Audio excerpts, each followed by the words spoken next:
In September of 1976, something unusual happened in the night sky above Tehran. It did not begin with a dramatic military briefing. It began with phone calls. Shortly after midnight, residents across the city started contacting local authorities with the same report.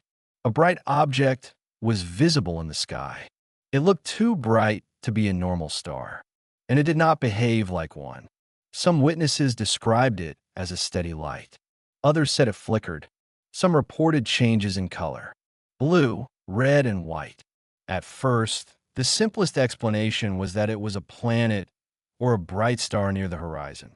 But the calls continued, and the object continued to draw attention. Eventually, Iranian air defense decided to investigate.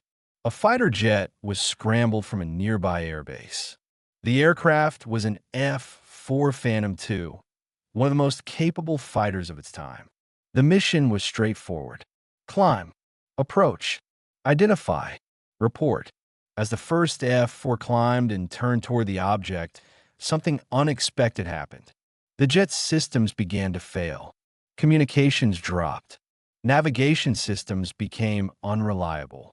Indicators malfunctioned. Facing multiple failures while approaching an unknown aerial target at night, the pilot chose the safest option. He aborted the Intercept and turned back. And then, according to the reports, the systems returned. As the aircraft moved away from the object, the instruments stabilized and communications came back online. That detail is one of the central reasons this case remains discussed. Not because it proves a specific answer, but because it suggests a pattern. Close to the object, systems fail. Farther away, systems recover. After the first attempt, the object was still visible. So command made a second decision. Another F-4 was scrambled. This second aircraft approached with heightened attention, knowing that the first jet had experienced failures. The second crew maintained visual contact. They described the object as extremely bright with a strong central light, brighter than any known aircraft lighting, bright enough to be seen clearly over a city at night. As the jet closed the distance, the object moved. Not like a plane. It did not seem to follow a typical flight path. It changed position in a way that the pilot considered unusual. Then, the report describes a moment that shifts the event from strange light to active encounter. The object appeared to release a smaller light, a secondary object, a smaller bright source that separated from the larger one. This smaller light moved rapidly toward the F-4. The pilot reacted as trained. He prepared to fire a missile. And at that exact moment, the aircraft's weapons system failed. The missile would not launch. The weapons control system malfunctioned. Some systems went offline. The pilot broke off the approach. He turned away, and as he increased distance, the systems returned again. The report then describes the smaller object rejoining the larger one, as if the separation had been temporary. Afterward, the lights moved away and eventually disappeared from view. That is the core story. A bright object over Tehran, 2 fighter intercepts, system failures that appear linked to proximity, and a sequence that was documented formally rather than shared as a rumor. But to understand what this case means, we need to approach it with discipline. There are 2 ways people usually react to a story like this. One side says, it's aliens. The other side says, it's nothing. Both reactions are shortcuts. A serious approach starts with a different question. What do we actually have? We have multiple witnesses on the ground reporting a bright object. We have military action taken in response. We have pilot testimony from trained crews. And we have a pattern of reported system malfunctions during approaches. We may also have radar involvement described in some accounts, including ground radar tracking. That is important because radar adds a layer beyond human perception.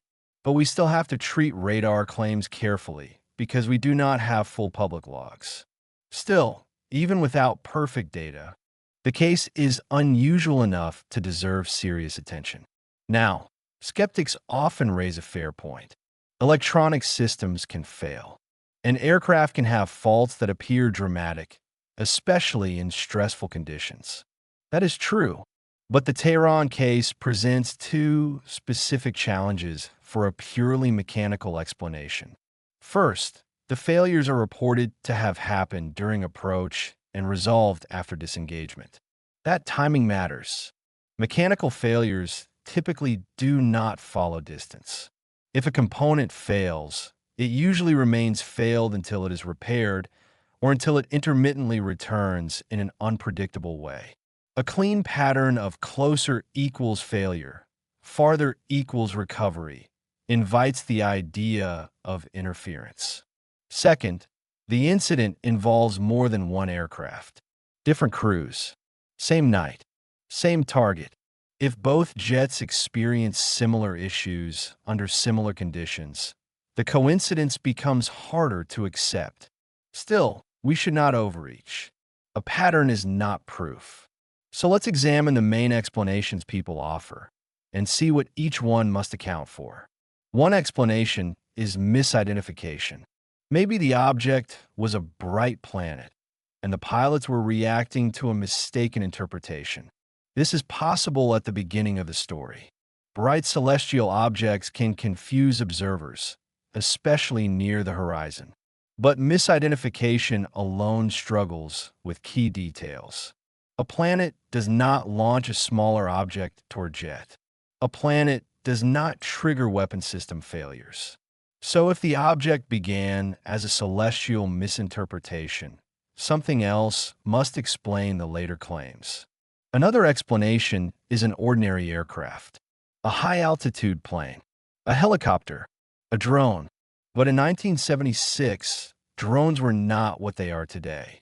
A drone capable of rapid acceleration and close interaction with fighter jets would be far beyond what most people imagine for that era. A helicopter would be visible and loud, and it would not match the extremely bright object described by multiple witnesses at distance. A conventional aircraft also does not easily explain selective system failures without affecting the whole environment. Then there is the explanation of jamming or electronic interference. This one is more plausible in a military context. Electronic warfare exists. Signals can interfere with communications. Radar can be jammed. Guidance systems can be disrupted. If an unknown object was emitting strong electromagnetic energy, it could potentially affect aircraft systems. But that explanation raises its own questions. Who would be jamming Iranian fighters over Tehran? A foreign military operation deep in defended airspace would be risky. And if it was a deliberate electronic warfare test, the situation becomes a geopolitical story, not just a UFO story.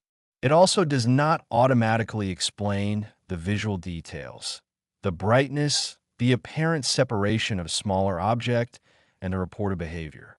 Still, interference remains one of the strongest non-exotic explanations for the reported system failures. Another explanation is psychological distortion under stress. This is uncomfortable, but real. Stress can sharpen some perceptions and distort others. Pilots operating at night, approaching a bright, unknown object, may misjudge distance and movement. A bright light can appear to move when it is actually stable, because the aircraft is moving. Relative motion can be deceptive. A smaller object could be a star emerging from behind glare, or a separate light source that becomes visible due to angle changes. This line of thinking can reduce the strangeness of the visual claims. But again, it does not easily explain the reported equipment failures that appear to follow proximity. So the case remains caught between categories. The visual details alone can be debated. The system failures alone can be debated. But combined, they create a story that refuses to be dismissed with a single simple label. Now, one reason this incident is cited so often is that it did not stay entirely local. The report reportedly reached higher levels and was later referenced in intelligence contexts. That does not prove the case was extraordinary. It proves that it was considered notable. Military organizations see strange things all the time. Most do not become long-lasting case files. This one did. So what makes it stand out? It is the combination of elements. A citywide wave of sightings. 2 intercepts. A bright object described consistently as unusual. A smaller light separating and moving toward a jet. Weapon and communication failures that appear linked to distance. Even if you cut away the most dramatic interpretations, the core remains unusual. Now, at this point, it's tempting to look for one final answer. Was it advanced technology? Was it a foreign operation? Was it a misinterpretation combined with technical faults? The honest answer is that we cannot close the file with public information alone. We do not have complete sensor logs. We do not have full communications transcripts. We do not have a complete technical inspection record for both aircraft. So certainty is not available. But a disciplined conclusion is still possible. The Tehran 1976 incident is important because it illustrates a type of event that sits between categories. It is not a simple civilian sighting. It involves military response. It is not a clean technological demonstration. It remains unidentified. And it is not a story that relies purely on emotion. It includes operational details that invite technical questions. So here is the most reasonable way to hold it. A bright, unknown object was observed over Tehran by civilians and by military pilots. Fighter jets were scrambled. During approach, aircraft systems reportedly experienced failures that appeared linked to proximity. The object was not publicly identified, and the case remains unresolved. That is the conservative summary. Now, the final question is the one that matters most. Not was it alien, but what does it mean when a military intercept ends with uncertainty? Because the modern world is built on controlled airspace and predictable technology. When something enters that space and escapes a clear label, it exposes a gap in perception, a gap in data, a gap in explanation. And gaps are where mystery lives. The Tehran 1976 incident is one of those gaps. A moment where trained observers, real aircraft, and a real city looked at the sky and could not agree on a simple answer. Maybe one day, a complete file will surface. Full radar logs, full technical inspections, full timelines. Maybe then the story will shrink into something ordinary. Or maybe it will become even stranger. But until that happens, the Tehran Intercept remains what it has been for decades. A documented encounter, a disputed timeline, and a question that still has no official closure. Because if something could interfere with a fighter jet systems twice over a major city, then the most unsettling possibility is not extraterrestrial life. It is simply this. We don't know what it was, and we may never know how close we came to understanding it.